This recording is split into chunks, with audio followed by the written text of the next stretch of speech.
Baik, bismillahirrahmanirrahim. Assalamualaikum warahmatullahi wabarakatuh. My name is Putri with register number 210202018. Dalam video kali ini saya akan menjawab beberapa pertanyaan untuk memenuhi ujian komprehensif. Yang pertama terkait dengan filsafat pendidikan. Dalam filsafat pendidikan terbagi menjadi 3 pertanyaan lagi. Yang pertama yaitu pengertian dan juga ruang lingkup filsafat. Oke, baik, untuk pengertian dan juga ruang lingkup dari filsafat pendidikan itu sendiri, yaitu filsafat pendidikan adalah studi mendalam yang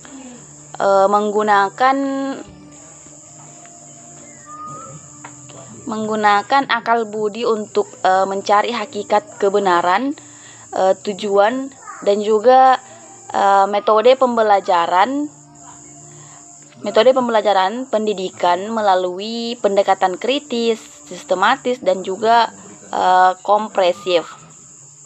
Kemudian untuk ruang lingkup dari filsafat itu, dari filsafat pendidikan itu mencakup landasan ontologis atau hakikat manusia dan juga pendidikan, kemudian epistemologis yaitu teori pengetahuan dan kurikulum, kemudian aksiologis nilai atau tujuan pendidikan, serta hubungannya dengan kebudayaan dan ideologi negara itu sendiri. Baik, kita masuk pada poin kedua terkait filsafat pendidikan itu sendiri, yaitu peranan filsafat pendidikan dalam pengembangan kurikulum dalam kebijakan pendidikan di Indonesia.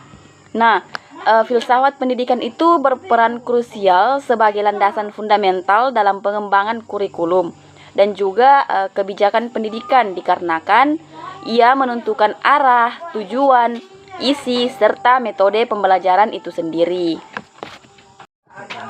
Oke, baik, kita masuk pada poin ketiga dari filsafat pendidikan, yaitu perbandingan antara filsafat pendidikan progresivisme, esensialisme, dan juga perennialisme, dan yang terakhir konstruktivisme.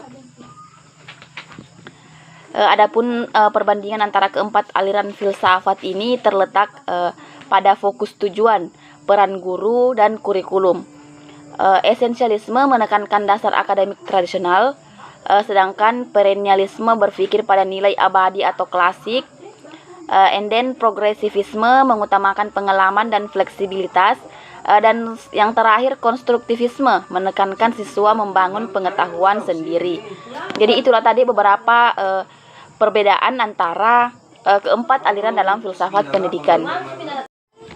Baik, itulah tadi terkait poin-poin pada filsafat pendidikan. Selanjutnya kita melangkah pada soal yang kedua, yaitu terkait tentang psikologi pendidikan. Nah, pada pertanyaan psikologi pendidikan sendiri itu terbagi menjadi 3 poin lagi, di mana yang pertama pengaruh teori perkembangan kognitif dan juga sosial. Adapun pengaruh teori kognitif dan juga sosial, yaitu teori perkembangan kognitif atau Piaget dan juga sosial atau Vygotsky atau Bandura berpengaruh besar pada pendidikan dengan menekankan bahwa anak belajar aktif melalui eksplorasi mandiri dan interaksi lingkungan. Piaget menyoroti struktur pemikiran yang matang seiring usia, sementara Vygotsky menekankan pentingnya interaksi sosial dan budaya dalam membangun pengetahuan keduanya. Keduanya mendorong pembelajaran kolaboratif. Selanjutnya kita masuk pada poin kedua, yaitu penerapan teori belajar behaviorisme, kognitivisme, dan konstruktivisme dalam konteks kelas. Jadi penerapan teori belajar di kelas melibatkan pendekatan yang berbeda. Yang pertama, behaviorisme itu fokus pada penguatan atau reward punishment dan pembiasaan perilaku melalui drill. Sedangkan kognitivisme menekankan proses mental internal, pemahaman konsep, dan pengorganisasian informasi. Sedangkan konstruktivisme itu mendorong siswa membangun pengetahuan aktif melalui pengalaman, kolaborasi, dan pemecahan masalah. Kemudian kita masuk pada poin ketiga pada psikologi pendidikan, yaitu strategi mengatasi masalah belajar pada siswa berdasarkan prinsip-prinsip psikologi pendidikan. Jadi strategi mengatasi belajar siswa itu berdasarkan psikologi pendidikan berfokus pada pendekatan individual dan holistik, meliputi pengenalan gaya belajar, penguatan positif atau pujian penghargaan, penciptaan suasana kelas kondusif, pengajaran metakognitif, serta kolaborasi dengan orang tua untuk dukungan emosional guna meningkatkan motivasi dan hasil belajar. Oke, baik, itulah tadi terkait dengan psikologi pendidikan. Kemudian kita melangkah pada soal yang ketiga terkait kurikulum pembelajaran. Seperti tadi beberapa soal sebelumnya, kurikulum pembelajaran juga terbagi menjadi 3 poin. Yang pertama yaitu pengertian kurikulum dan juga prinsip-prinsip pengembangan kurikulum. Jadi pengertian dari kurikulum itu adalah seperangkat rencana, pengaturan, tujuan, isi, bahan pelajaran, dan cara yang digunakan sebagai pedoman penyelenggaraan kegiatan pembelajaran untuk mencapai tujuan pendidikan. Pengembangan kurikulum juga harus didasarkan pada prinsip utama, diantaranya relevansi, fleksibilitas, kontinuitas atau berkesinambungan, efektivitas, efisiensi, dan berorientasi pada tujuan. Kemudian kita masuk pada poin kedua pada kurikulum pembelajaran, di mana pendekatan dalam desain pembelajaran yang efektif berdasarkan teori dan penelitian terkini. Pendekatan desain pembelajaran yang efektif saat ini bergeser dari model tradisional yang pasif menuju model yang berpusat pada siswa atau student-centered. Pendekatan ini didasarkan pada teori konstruktivisme dan kognitif yang bertujuan meningkatkan pemahaman mendalam atau deep learning. Kemudian kita masuk pada poin ketiga pada kurikulum pembelajaran, yaitu analisis dan evaluasi kurikulum di Indonesia yang perbandingannya dengan kurikulum di negara lain. Kurikulum di Indonesia itu saat ini melalui kurikulum merdeka berfokus pada fleksibilitas, pembelajaran berbasis proyek, dan pengembangan karakter atau profil pelajar Pancasila. Sedangkan di Malaysia itu cenderung memiliki kurikulum yang lebih baku dan jarang berganti, dengan fokus pada pencapaian hasil dan integrasi teknologi. Berbeda dengan Indonesia yang seiring waktunya terus berganti kurikulum, sehingga membuat siswa sulit dalam proses pembelajaran. Baik, itulah tadi penjelasan mengenai kurikulum pembelajaran. Sekarang kita melangkah pada soal yang keempat, yaitu teknologi pendidikan. Teknologi pendidikan terbagi menjadi 3 poin lagi. Yang pertama, pemanfaatan teknologi informasi dan komunikasi atau TIK dalam pembelajaran. Pemanfaatan teknologi informasi dan komunikasi atau TIK dalam pembelajaran mentransformasi pendidikan menjadi lebih interaktif, fleksibel, dan juga menarik, baik secara daring maupun luring. TIK ini meningkatkan motivasi siswa, memudahkan akses materi, serta memperkaya keterampilan mengajar guru melalui platform digital, video pembelajaran, dan media interaktif. Lanjut kita pada poin kedua, yaitu dampak teknologi terhadap proses pembelajaran dan motivasi belajar siswa. Jadi teknologi itu meningkatkan kualitas pembelajaran melalui metode interaktif seperti e-learning dan video, serta meningkatkan motivasi siswa dengan media visual yang menarik, mengurangi kebosanan. Adapun dampak positifnya itu mencakup kemudahan akses materi luas dan fleksibilitas belajar. Namun teknologi dapat menimbulkan ketergantungan, distraksi, dan mengurangi interaksi sosial jika tidak diawasi. Jadi itulah tadi dampak positif dan juga dampak negatif dari penggunaan media sosial dalam proses pembelajaran. Kemudian kita masuk pada poin ketiga dari teknologi pendidikan itu sendiri, yaitu keterampilan dan literasi digital yang diperlukan oleh guru di era digital. Jadi menjadi seorang guru di era digital itu wajib menguasai literasi teknologi, manajemen informasi, keamanan digital, serta etika digital untuk menciptakan pembelajaran interaktif, aman, dan kreatif. Kemudian keterampilan utama yaitu meliputi pengoperasian platform daring seperti Google, Classroom, Zoom, dan juga Kahoot. Berpikir kritis dalam menyaring hoaks, serta kemampuan mengintegrasikan teknologi dalam kurikulum. Jadi itulah terkait dengan teknologi pendidikan di era digital. Baik, kita melangkah pada soal yang kelima. Baik, selanjutnya kita melangkah pada soal ke-6.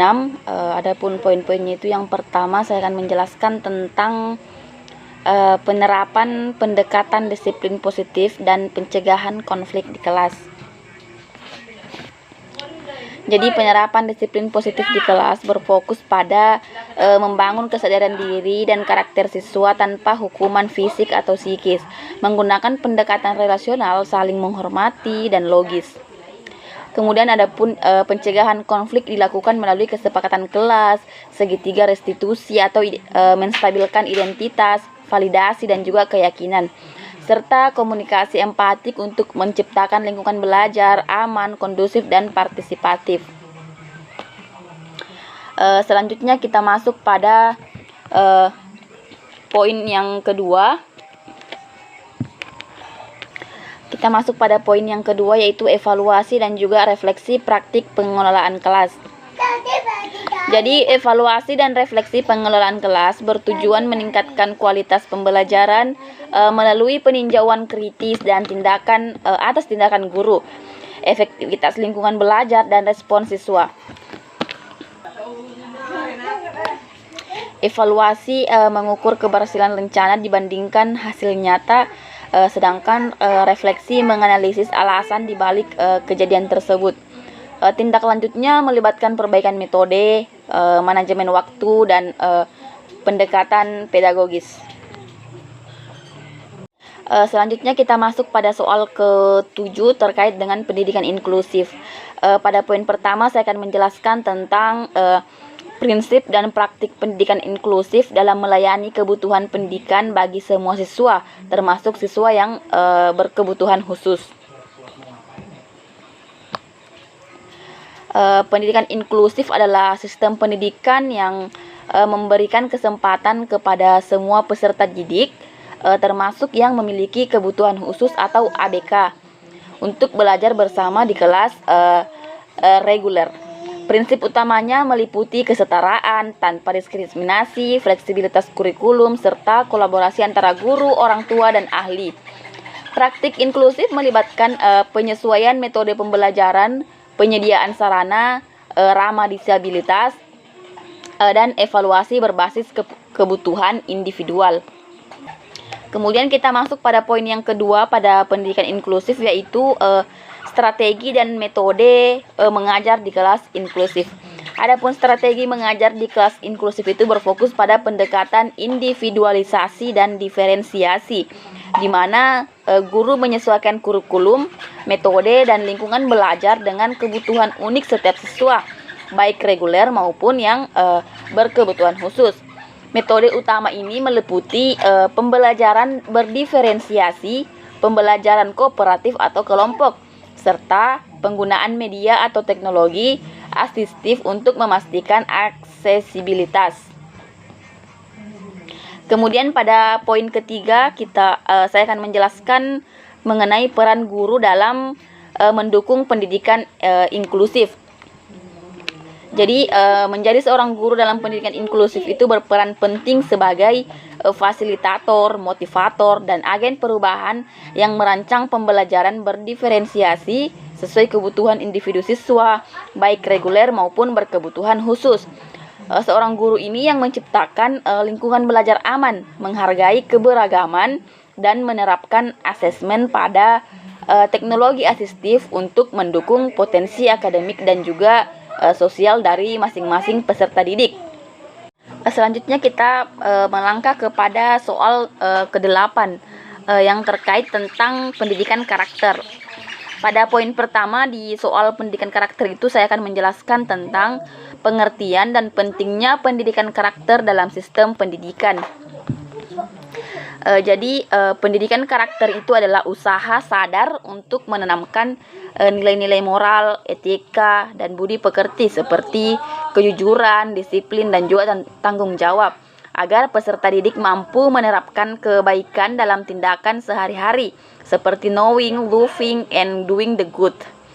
Ini penting untuk menciptakan generasi berakhlak mulia, cerdas, dan bertanggung jawab yang seimbang secara kognitif, secara emosional. Kemudian pada poin kedua pada pendidikan karakter itu terkait tentang implementasi pendidikan karakter di sekolah dan kelas.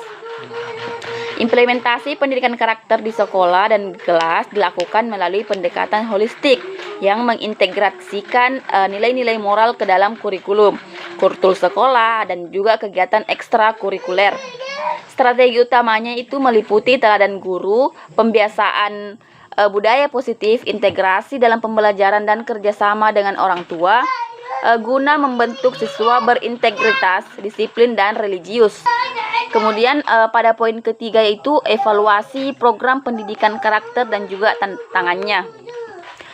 Evaluasi program pendidikan karakter berfokus pada penilaian efektivitas, ketercapaian nilai-nilai, dan dampaknya terhadap perilaku siswa, umumnya menggunakan observasi, jurnal, dan penilaian sebaya.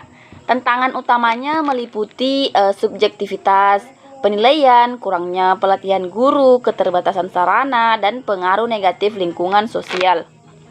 Kemudian kita masuk pada soal ke-9 terkait dengan kebijakan pendidikan. Pada poin pertama, sekarang kita masuk pada soal ke-9 yaitu kebijakan pendidikan. Pada poin pertama itu saya akan menjelaskan tentang analisis kebijakan pendidikan nasional dan dampaknya terhadap praktik pendidikan. Kebijakan pendidikan nasional seperti kurikulum merdeka dan MBS itu bertujuan meningkatkan mutu dan pemerataan. Namun implementasinya sering terkendala kesenjangan sarana dan kompetensi guru antar wilayah. Adapun dampaknya itu terlihat pada perubahan metode pengajaran yang lebih fleksibel, fokus pada karakter dan tuntutan adaptasi digital meski masih menghadapi tantangan ketimpangan.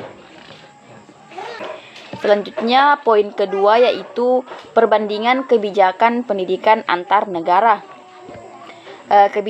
Kebijakan pendidikan Indonesia dan juga Malaysia berfokus pada pengembangan karakter, namun berbeda dalam struktur dan juga pendekatan.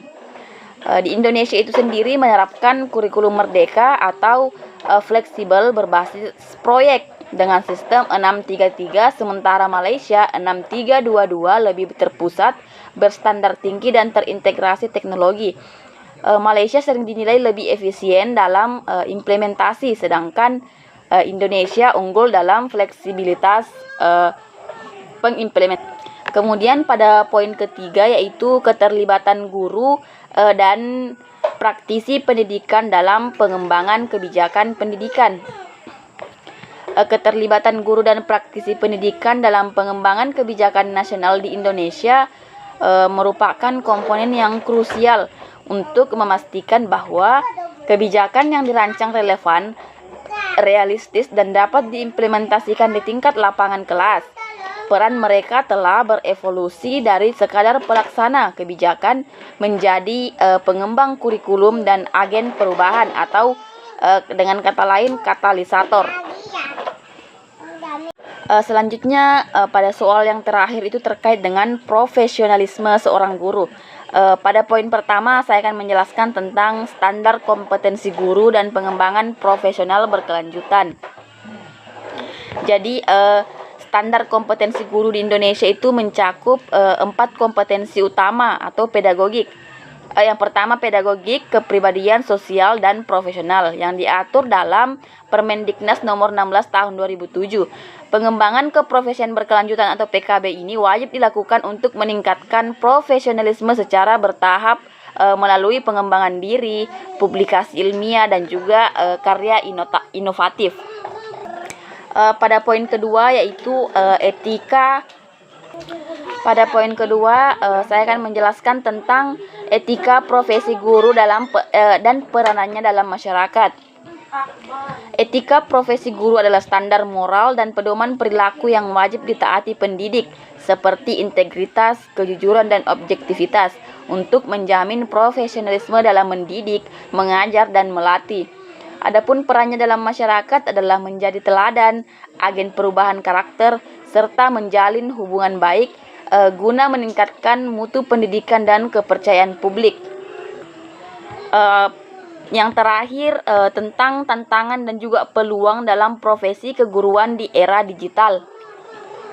Tantangan utama sebagai seorang guru di era sekarang itu meliputi tuntutan penguasaan teknologi digital, adaptasi terhadap perubahan karakter siswa, dan persaingan global.